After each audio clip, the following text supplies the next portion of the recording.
तो इस समाज को आगे भी हम ले जा सकते हैं, क्योंकि हमारा समाज तो विचारशील समाज रहा है, शास्त्रार्थ करने वाला समाज रहा है, बहस करने वाला समाज रहा है। इसलिए मेरा आपसे एक आखिरी निवेदन और है कि आपका दिमाग इन सब चीजों पर सोचे, चिंतन करे, बहस करे।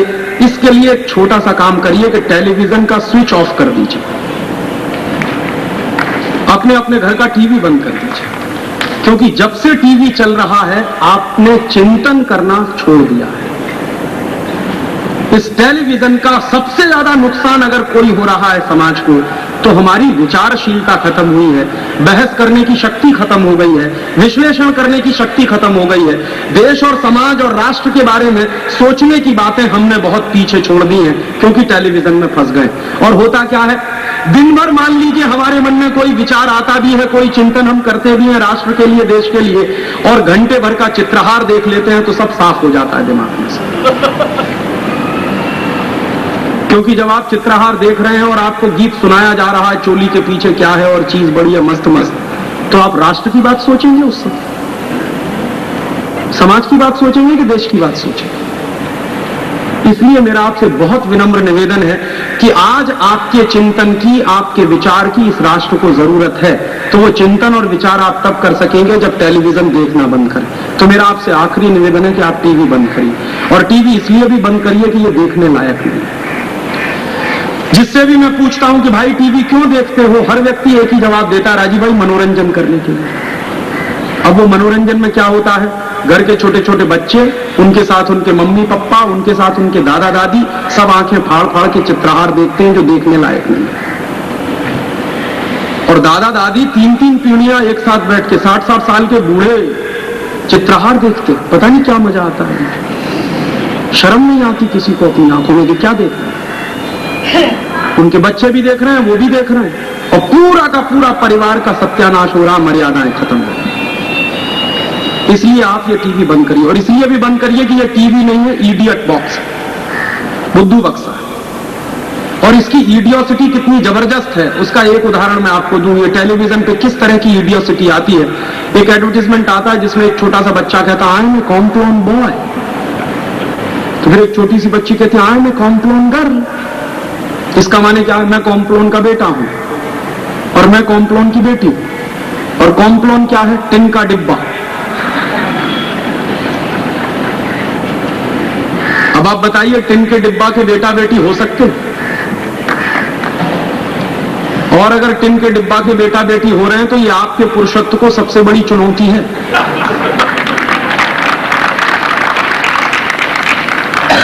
बेटा बेटी मम्मी पापा के हैं कि कॉम्प्लोन के हैं? फिर आप कहते हैं, आजकल के माँ बाप से मैं एक ही बात सुनता हूं, राजीव भाई हमारे बच्चे हमारी सुनते नहीं है, हमारी मानते नहीं है। वो सुनेंगे मानेंगे कैसे, वो आपके हैं कहां, वो तो कॉम्प्लोन के।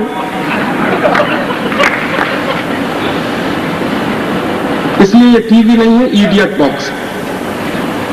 और इसकी इडियोसिटी का एक दूसरा उदाहरण, टेलीविजन पे जाहिरात आता है, लाइफ बॉय है जहां तंदुरुस्ती है वहां।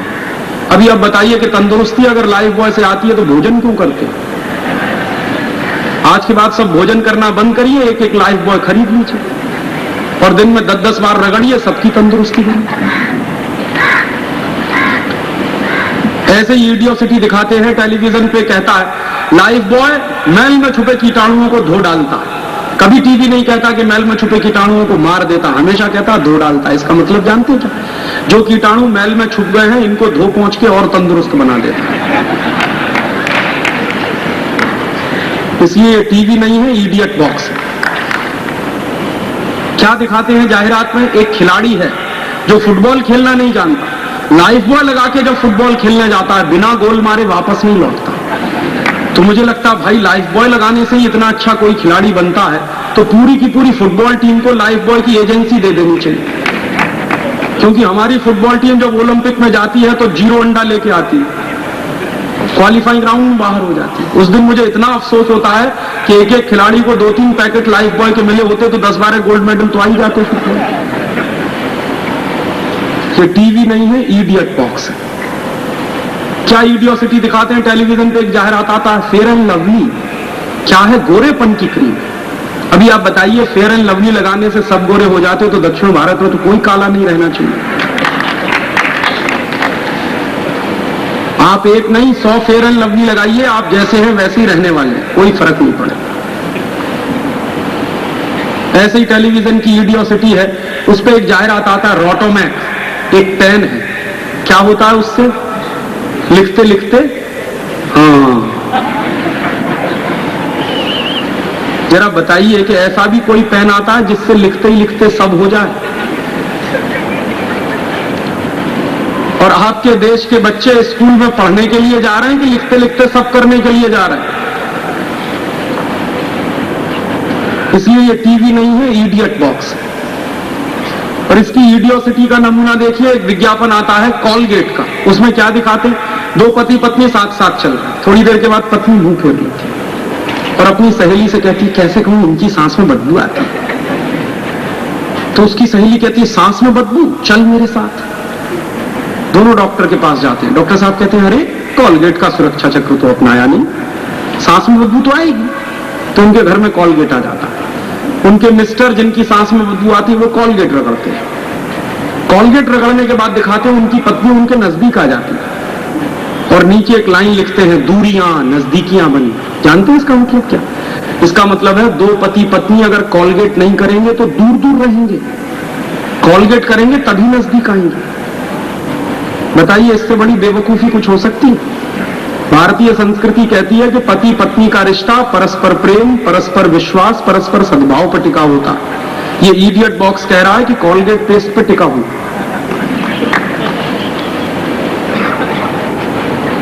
और ये टेलीविजन की इडियोसिटी इतनी बढ़ गई है, अभी टेलीविजन पे एक जाहिरात आता है चिकलेट्स की गोलियां। तो चिकलेट्स की गोलियों का क्या विज्ञापन आता है? एक भाई आता है, कोई नौजवान, वो एक लड़की को चिकलेट्स की गोलियां देता है, लड़की उसके पीछे पीछे चल देती है। माने इस देश की लड़कियां इतनी सस्ती हैं कि चिकलेट्स की गोली पर किसी के भी पीछे चल देती।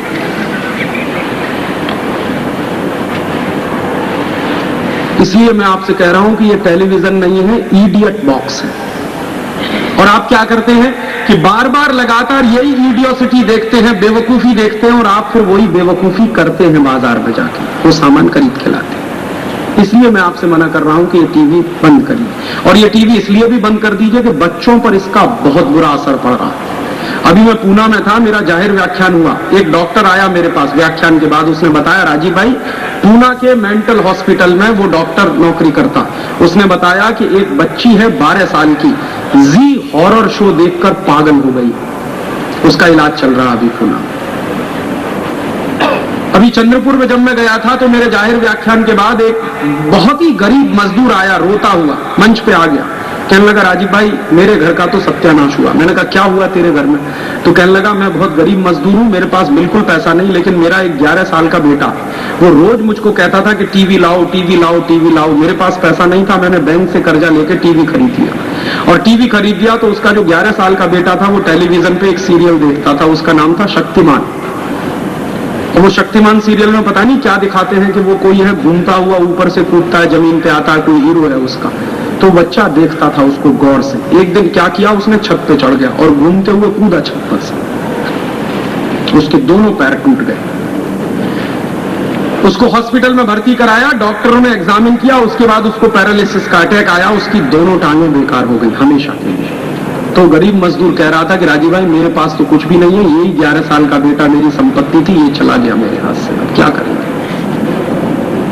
टेलीविजन का क्या असर होता है बच्चों पर? ये अहमदाबाद शहर की एक दुर्घटना मैं आपको बता रहा हूं। एक 7 साल की बच्ची ने अपने 1.5 साल के भाई को वॉशिंग मशीन में डाल दिया। क्यों? वो जो उसका 1.5 साल का भाई था वो थोड़ा काले रंग का था, उस बच्ची को ऐसा लगता था कि वॉशिंग मशीन से हर चीज साफ होकर निकलती है, तो उसने डाल दिया उसमें और बटन चला दिया उसने। खून ही खून और बच्चा मर गया। अब वो 7 साल की बच्ची का कसूर क्या? क्योंकि रोज तो वो टीवी पे यही देखती थी। मेरे इलाहाबाद शहर के बाजू में लखनऊ एक शहर है, वहां क्या हुआ, पिछले साल एक 4.5 साल का बच्चा था, वो क्या करता था, टेलीविजन पे एक विज्ञापन देखता था, थम्स अप का एक विज्ञापन आता था, उसमें एक नौजवान पैर में रस्सी बांध के उल्टा कूदता था। तो वो 4.5 साल के बच्चे ने एक दिन अपने दोनों पैर में रस्सी बांधी, छत पे से कूद गया, सड़क पे गिरा, सिर फटा और मर गया।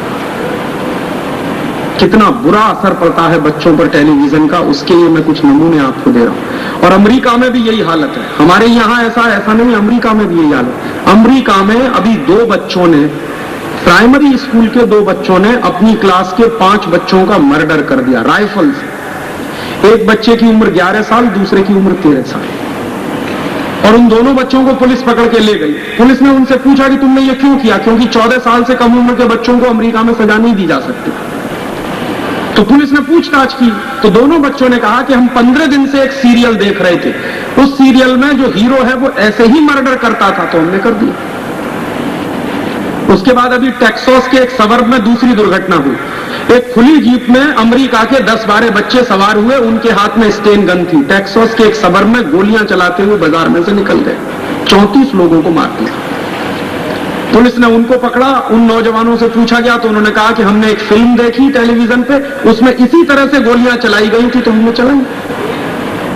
उसके बाद बिल क्लिंटन ने सेनेट में स्टेटमेंट किया। उन्होंने कहा कि अमेरिकी बच्चे अगर टीवी देखकर हत्याएं करना सीख रहे हैं और हत्यारे बन रहे हैं तो हमको ये टेलीविजन चैनल बंद करने के बारे में सोचना पड़ेगा। तो शायद अब वहां टेलीविजन चैनल बंद होंगे, लेकिन दुर्भाग्य मेरे देश का है कि जो कुछ वहां बंद होता है वो भारत में चालू हो जाता।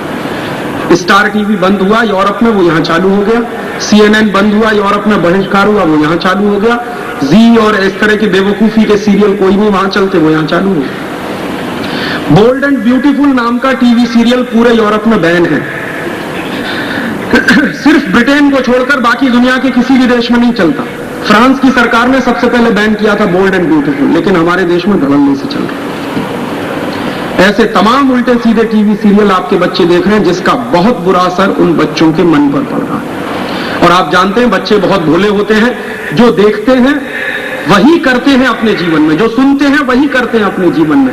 तो हमारे देश के बच्चे क्या सुन रहे हैं, क्या देख रहे हैं, इस देश के बच्चों को देखना चाहिए, सुनना चाहिए, गाना चाहिए। मेरा रंग दे बसंती चोला, और ये गा रहे हैं चोली के पीछे क्या। कितनी गिरावट आई है संस्कृति में इस टेलीविजन से, उसका ये नमूना। इसलिए मेरा आपसे निवेदन है कि जितनी जल्दी संभव हो ये टीवी चैनल बंद करिए, और इसलिए भी बंद करिए कि बहुत सारे टीवी चैनल अमेरिका के हैं। स्टार टीवी अमेरिका का है, ESPN अमेरिका का है, CNN अमेरिका का है, और ये सारे के सारे टीवी चैनल जब चलते हैं हमारे घर में, तो इन टीवी चैनलों का पैसा हिंदुस्तान से बाहर जाता है। एक साल में जी सिनेमा, स्टार मूवीज और ESPN, इन 3 चैनलों का 225 करोड़ रुपया भारत से चला जाता है विदेश में। तो पैसा भी हमारा जा रहा है, बर्बादी आ रही है हमारी, और देश के बच्चों के संस्कार भी खराब हो रहे हैं। तो ये संस्कार खराब हो गए और बच्चों का चरित्र बर्बाद हुआ, तो आने वाली नौजवान पीढ़ी को क्या नसीहत देंगे। इसलिए मेरा आपसे ये आखिरी निवेदन है कि इस देश की नौजवान पीढ़ी बचे और इसके संस्कार बचे, भारतीय संस्कृति बचे। इसके लिए जितनी जल्दी हो अपने घर का टीवी बंद कर दीजिए। आप पूछेंगे फिर क्या करें मनोरंजन के लिए? बच्चों को अच्छी अच्छी किताबें पढ़ने को दीजिए, साहित्य की पढ़ाई करिए और आप कराइए। बच्चों को संगीत की शिक्षा दीजिए और आप खुद सीखिए। कला की शिक्षा दीजिए और सिखाइए। साहित्य, संगीत, कला, इन 3 चीजों में जो बच्चों को शिक्षा मिलेगी और मनोरंजन होगा, वो किसी भी दूसरे चीज में नहीं है। तो मेरा आपसे ये आखिरी निवेदन है कि घर से टीवी निकालिए, साहित्य, संगीत, कला के माध्यम से बच्चों में परिष्कार डालिए, संस्कार डालिए, और इस देश के साथ जो सांस्कृतिक आक्रमण चल रहा है इसको रोकने में मदद करिए। तो आपसे यही छोटी छोटी कुछ बातें कहने आया था। स्वदेशी अपनाइए, टेलीविजन का बहिष्कार करिए, अमेरिकी कंपनियों का बहिष्कार करिए, ज्यादा से ज्यादा इस देश के आसपास बनने वाले सामान को खरीदिए, हमारे देश के छोटे उद्योग जो बनाते हैं वो सामान खरीदिए, तो इस देश की अर्थव्यवस्था को बचा सकते हैं। स्वदेशी ला सकते हैं तो अर्थव्यवस्था बचेगी। टेलीविजन बंद होगा, केबल कनेक्शन का बहिष्कार होगा तो संस्कृति बचेगी।